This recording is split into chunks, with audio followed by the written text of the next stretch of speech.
Hey guys, আজকে আমি একটা ব্লগ ভিডিও নিয়ে চলে আসলাম। আর এই ব্লগ ভিডিওতে আপনাদেরকে দেখাবো যে আমাদের অঞ্চলের যেই ধানের ক্ষেতগুলো, এই ক্ষেতগুলোতে ধান পেকে গেছে।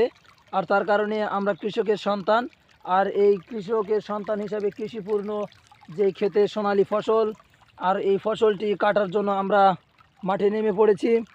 আর এই ভিডিওতে আপনাদেরকে দেখাবো যে সোনালী ফসলগুলো কীরকম। হ্যাঁ, দেখুন এই যে সোনালী ফসল।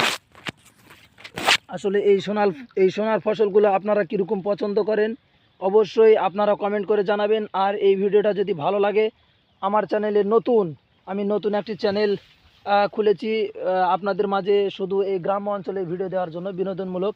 আপনারা কেমন লাগলো অবশ্যই কমেন্ট করে জানাবেন এবং ভিডিওতে একটা লাইক করবেন, শেয়ার করবেন এবং সাবস্ক্রাইব করে পাশে থাকা বেল বাটনটি অন করে রাখবেন। ধন্যবাদ। আশা করি আপনারা বুঝতে পেরেছেন এবং